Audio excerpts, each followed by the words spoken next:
हो जाओ। एक लड़का एक अजनबी शहर, एक कागज़ उसके हाथ में, और उस कागज़ में लिखा हुआ होता है जहाँ तुम जा रहे हो वहाँ तुम्हें कोई मिलने वाला है, लेकिन सिर्फ तब जब तुम सच में गायब हो जाओगे। ये कहानी एक लड़के की नहीं, हम सब की है।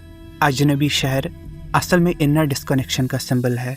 जब हम दुनिया में बिजी हो जाते हैं तो अपने आप से अजनबी हो जाते हैं, और हाथ में कागज़ एक इंट्यूशन का निशान है, एक इनर वॉइस जो कहती है कुछ मिसिंग है, पर तब तक नहीं मिलेगा जब तक तुम पुरानी झूठ से गायब नहीं हो जाते। कोई मिलने वाला है, इसका मतलब ये नहीं कि कोई और इंसान, वो तुम हो, असली तुम, जो सिर्फ तब मिलता है जब तुम दुनिया के वर्जन से डिसअपियर हो जाते हो। उसके बाद वो लड़का चलता है और एक शहर में पहुंच जाता है। शहर में सब मास्क पहने हुए होते हैं। हर पोस्टर कहता है यहाँ लोग सिर्फ दिखते हैं, यहाँ हर कोई और किसी का वर्जन है।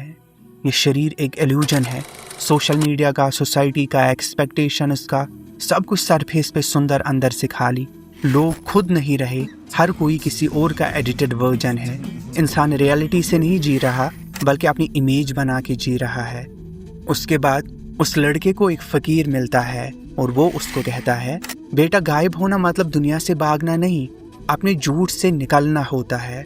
फ़कीर उसे एक आईने के कमरे में ले जाता है, मगर वो आईने बोलते नहीं बल्कि उस लड़के के सारी झूठ दिखाते हैं। Stress, regret, fake smile, jealousy, सब कुछ सामने आ जाता है। जब तक तुम अपने अंधेरों को नहीं देखोगे, वो तुम्हारे डिसीजंस को अंदर ही अंदर कंट्रोल करते रहेंगे बिना तुम्हें पता चले। यही है असली सेल्फ मीटिंग का पहला कदम, अपनी खुद की आंखों में पूरा सच देख पाना। और उसी वक्त उस लड़के का असली सफ़र शुरू हो जाता है। पहला पड़ाव, डिजिटल फास्टिंग। जब आवाज़ से खामोशी तक जाते हो, वो लड़का फ़ोन स्विच ऑफ करता है। पहली बार लगता है जैसे शहर की आवाज़ कम हो गई, लेकिन उसके अंदर की आवाज़ तेज़ होने लगी। बेंच पे बैठता है, ना कोई स्टोरी पोस्ट करता है और ना किसी का रिप्लाई, बस खुद के साथ बैठा रहता है। उसे लगता है अब तक वो सिर्फ कंज्यूम कर रहा था, जी नहीं रहा था। ये पहला दरवाज़ा है जहाँ से असली खामोशी का सफ़र शुरू होता है। आज के ज़माने में सबसे बड़ा डिस्ट्रैक्शन अटेंशन का लॉस है। जब हम बिना रुके स्क्रीन देखते हैं तो हम खुद से डिस्कनेक्ट हो जाते हैं। डिजिटल फास्टिंग सिर्फ सोशल मीडिया से ब्रेक नहीं, ये एक मेंटल डिटॉक्स है। जब तुम बाहर की आवाज़ों से डिस्कनेक्ट खुद को करते हो, तुम्हें अंदर का शोर सुनाई देना शुरू होता है और वहीं से हीलिंग होती है। दूसरा पड़ाव, सेल्फ डिस्रप्शन। नाम से 2 कदम पीछे। वो लड़का एक छोटी डायरी निकालता है। रोज़ उसमें लिखता है, आज मैंने क्या छुपाया, आज मैंने हाँ कहा सिर्फ दूसरों को खुश करने के लिए। फ़कीर उससे कहता है कि जिस दिन तुम ये लिखना बंद कर दोगे, मतलब तुम एक्टिंग करना छोड़ चुके हो। ये लेवल तुम्हारे सोशल मास्क को तोड़ता है। हम अपनी पहचान बनाते हैं दुनिया को इम्प्रेस करने के लिए, लेकिन अंदर से डिस्कनेक्ट हो जाते हैं। जब तुम अपने डेली लाइफ्स या फिल्टर्स लिखने लगते हो तो तुम उनसे अलग होने लगते हो, जहाँ से तुम्हारा ईगो लेयर धीरे धीरे डिज़ॉल्व होने लगता है। नाम से पीछे हटने का मतलब हुआ लेबल, प्रोफेशन या पर्सनालिटी के पीछे छुपा असली मैं को ढूंढना। तीसरा पड़ाव, शैडो वर्क। अंधेरे को समझना और सीखना। एक रात लड़का लिखता है, मैं डरता हूँ लोग मुझे कमज़ोर समझे। उस वक्त उसकी आंखों में आंसू आते हैं, पर उस दिन वो रुका नहीं, रो दिया। उसने फ़कीर से कहा, मैं अंदर से टूट गया हूँ। फ़कीर मुस्कुराया और बोला, तो अभी अभी तुम सच में ज़िंदा हुए हो। ये स्टेज सेल्फ कॉन्फ्रंटेशन का है, अपने शैडो से मुलाकात। शैडो का मतलब होता है तुम्हारे अंदर की वो फीलिंग्स जो तुम दुनिया से छुपाते हो, जेलसी, गिल्ट, इनसिक्योरिटी, ईगो। जब तुम इन इमोशंस को एक्सेप्ट कर लेते हो, तब वो तुम्हें कंट्रोल करना छोड़ देते हैं। Until you make the unconscious conscious, it will direct to your life and you will call it fate. इस लेवल पे रोना कमज़ोरी नहीं, अपने आप से ईमान रखने की पहली निशानी है। चौथा पड़ाव, रिबिल्डिंग। वापस ज़मीन पर आना। वो शहर से निकलता है, एक जंगल के पास पेड़ के नीचे बैठ जाता है। न कोई गोल, न कोई स्क्रीन, सिर्फ मिट्टी की खुशबू, हवा का झोंका और उसका सांस लेना। उसे लगता है नेचर मुझे नहीं ताली दे रही, लेकिन ये पहली जगह है जहाँ मुझे होना फील हो रहा है। ये स्टेप है रिबिल्डिंग, यानी नेचर के साथ कनेक्ट करना। Human mind heels faster when surrounded by trees, wind and silence. आज हम कंक्रीट जंगल में रहते हैं और अपने रियल इकोसिस्टम से कटा हुआ महसूस करते हैं। रिबिल्डिंग तुम्हें याद दिलाता है कि तुम एक बीइंग हो, मशीन नहीं। नेचर के पास तुम्हें इम्प्रेस करने का प्रेशर नहीं होता, इसीलिए वहां तुम अपने असली रूप में रेस्ट कर सकते हो। 5वां पड़ाव, आइडेंटिटी फ्यूनरल, पुरानी रूह को दफनाना। फकीर उसे एक पुरानी फोटो देता है। उसमें लड़का दिख रहा है एक परफेक्ट स्माइल के साथ, जिसमें दर्द छुपा हुआ होता है, झूठ छुपा हुआ होता है, दुनिया के स्टैंडर्ड्स का बोझ छुपा हुआ होता है। उस फोटो के पीछे वो लिखता है कि मैं इस वर्जन को विदाई देता हूँ, मैं अब सिर्फ दिखाना नहीं जीना चाहता हूँ। वो फोटो जला देता है। आग में एक फोटो नहीं, एक फेक वर्जन जलता है। ये एक सिंबलिक रिचुअल है ईगो डेथ का। Freedom bigness when the Noon ends.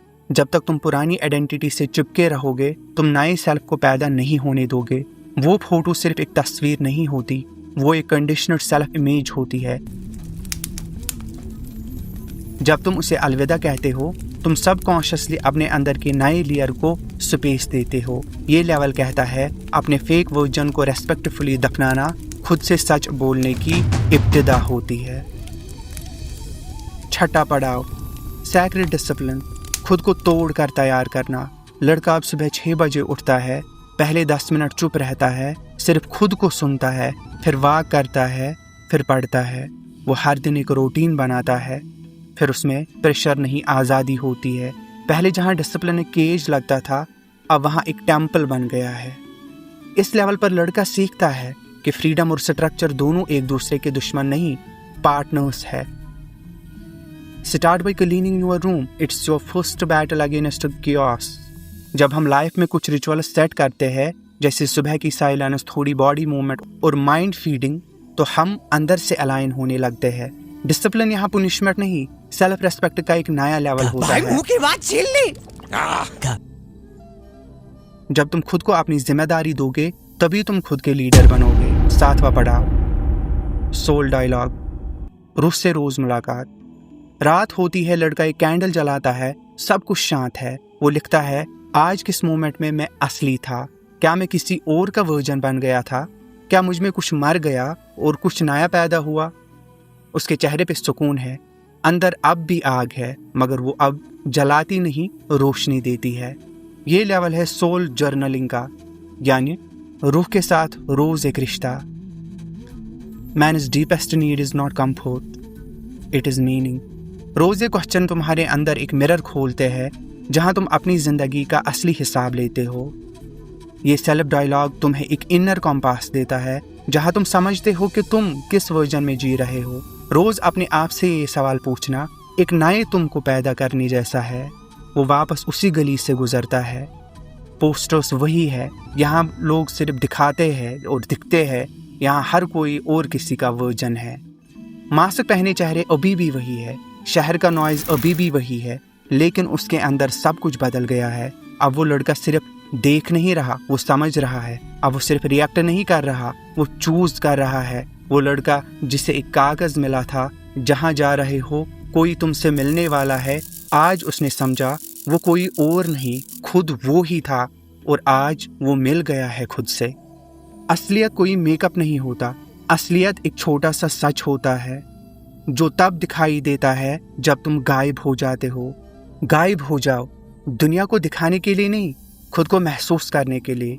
तुम अभी भी जिंदा हो, लेकिन अगर अब तक खुद से नहीं मिले तो तुम जिंदा दिख रहे हो। ये कहानी सिर्फ एक लड़के की नहीं थी, ये हम सब की जर्नी है। जिस सोसाइटी में हम रहते हैं, वहाँ हम लोगों के वर्जन बन जाते हैं।